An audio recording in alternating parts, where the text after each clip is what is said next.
नमस्कार। आज हम आए हुए मथुरापुर गांव में वार्ड नंबर 8 में। हमारे साथ हैं युवा शक्ति संगठन के जिला अध्यक्ष दक्ष नागर जी। आज हम इनसे पूछना चाहेंगे कि आज इन्होंने एक बहुत बड़ी पंचायत बुलाई 5 गांवों की, जिसमें 2-1000 लोग आए थे। उस पंचायत का क्या निर्णय रहा और किस लिए पंचायत बुलाई गई? दक्ष जी, आप बताना चाहेंगे कि पंचायत का क्या निर्णय रहा आपका?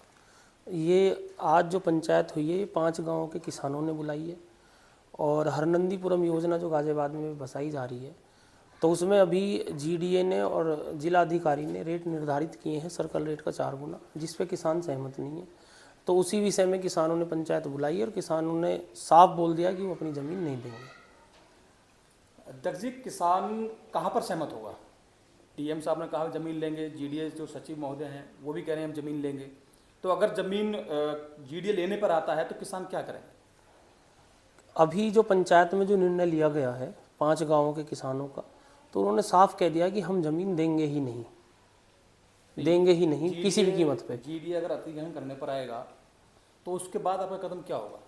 आंदोलन करेंगे। आंदोलन करेंगे आप? बिल्कुल। तो आपने अभी तक किसी पार्टी से संपर्क किया है, बीजेपी से या किसी पार्टी के आपके पीछे है कोई, मतलब जो आपको सपोर्ट कर रहा है, किसान नेता हुए या कोई पार्टी हुई? अभी किसी से कोई संपर्क नहीं है, ना ही किसी पार्टी से। हम भी किसी पार्टी में नहीं है और ना ही किसी यूनियन से कोई संपर्क है। और किसानों ने अपना मन बनाया है कि वो ज़मीन बिल्कुल भी नहीं देंगे, क्योंकि जीडीए बिल्कुल सस्ते और ये समझो कि रद्दी के भाव ज़मीन खरीदना चाहता है।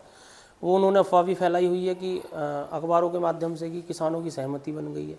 किसानों की सहमति कोई नहीं बनी है और किसान बिल्कुल भी तैयार नहीं है अपनी ज़मीन देने के लिए। क्या मीडिया अपनी मर्जी से ये खबर चला रही है कि किसानों की बल्ले बल्ले हो गई है, या जीडीए खबर निकाल रहा है किसान तैयार हैं? बिल्कुल ये झूठी खबरें निकाली जा रही हैं और मैं आपके चैनल के माध्यम से, और सबसे पहले तो बहुत बहुत धन्यवाद देता हूं आपको कि आप लोग किसानों की और मज़दूरों की और जो पिछड़ा क्षेत्र है उसकी आवाज़ आप उठाते हैं और मीडिया के माध्यम से लोगों को और सरकार को पता चलता है कि एक्चुअल में जो क्षेत्र है, धरातल पे जो काम है वो क्या हो रहा है। जो चीज़ें बताई जाती हैं वो नहीं है, कुछ और ही है।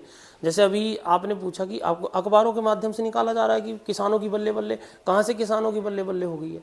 आप ये बताइए। 4 गुना रेट, अभी आप मथुरापुर की बात करेंगे तो 1020 मीटर का रेट है, वो 4080 का वर्ग मीटर का रेट बनता है, जिसमें बीघे पे भी जाओगे तो 34 लाख रुपए बीघे है। मार्केट रेट यहाँ पे बहुत ज़्यादा है। हम राजनगर एक्सटेंशन के पास, दिल्ली हमारे पास है, तो इतना हमारा रेट सबसे ज़्यादा कम है। तो हम किसान बिल्कुल भी नहीं देगा इस ज़मीन।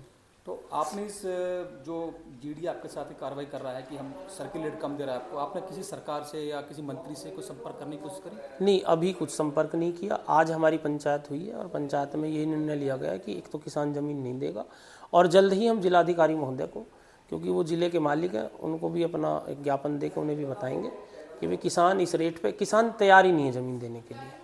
दक्ष जी, अभी मैंने आपका सोशल मीडिया पे एक वीडियो आया था, मैंने देखा था, आपने कहा था कि आपने हज़ारों की संख्या में जीडीए में आपत्ति लगाई हुई है। जैसे कि जीडीए ने आपत्ति मांगी थी, तो उनके ऊपर कोई कार्रवाई अभी तक हुई है, नहीं हुई है? अभी तक कोई कार्रवाई नहीं हुई है। जनवरी में 15-16 जनवरी के आसपास हमने वो आपत्ति लगाई थी, हज़ारों किसान गए थे।